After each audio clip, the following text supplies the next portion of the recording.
ايوا هنا فين كتبان انت مع الميت. العود عند مولاه وحنا خدامين في الماحة، وخاصك تخيل هذيك الزواقة تجي للعود بين عيني، وكل عود كيختلف الحجم ديال الراس ديالو على عود اخر. مرحبا بالجميع. هنا عندنا توضيح ديال العبار ديال الصمتة ديال الجبهة. صمتة الجبهة هي هذه اللي كدور على الجبهة، وعبار احترافي. هاد الزواقة اللي كتشوف لي خارجة من الصمتة الا زابيت شوية هك ولا هك غادي تجيك فوق العين او لا في الجنب او لا فوق العين الاخرى. خاصك تجيبها احترافية مدققة في الوسط ما بين العينين ديال العود. والعود ما كاينش معنا هنا، فين خاصك تركز مزيان وما تزابيش هاد الفيديو وشوف داك العبار الاحترافي، وغادي نوضح لك كيفاش كتكون في الوسط ديال العود. غنحطو صورة مصغرة في هذا الفيديو. مرحبا بالجميع. هنا ديما اول حاجة اللي كندير كيما شفت النقطة الاولى اللي كنجي كنركب هاد النحاسة كيما كتشوف. طريقة سهلة عندها مسودية ما تطيحش، تبقى تم ان شاء الله تموت هي والجلد ديالها، وتحيدها وتقدر تستعملها في بلاصة اخرى.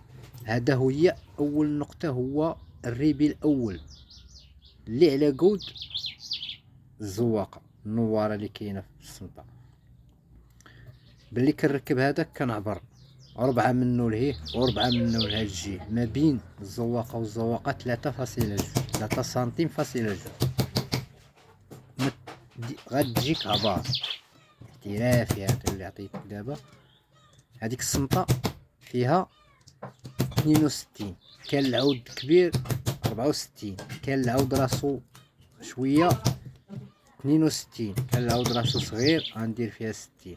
وإلا زيرتها عرف العود بانه غيتجرح من اليدين ديالو. هنا كما كتشوف حنا دابا مونتيناها غادي نركبوها. ومرحبا بالجميع.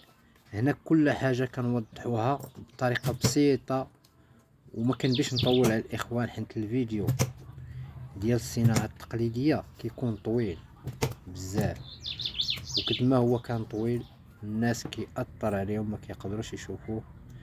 كنختصر اختصارات، ولكن الاهم هو لا خاصك شي عبار. مرحبا، تواصل معايا نعطيك عبار مدقق، ونقدر نتواصل معك كاميرا على الواتساب ونوصل لك الفكرة كيف ما بغيت انت. تحياتي للجميع، النتيجة غتشوفها في الاخير، وان شاء الله ديما الجديد. وشكرا للاخوة اللي كيبارطاجيو واللي كيخليو متابعة في هذا المحتوى وكيدعموا هذا المحتوى. لهم الاحترام والتقدير.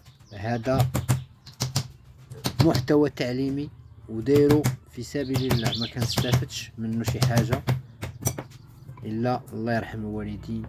اللي استافد من شي حاجة يقول الله يرحم.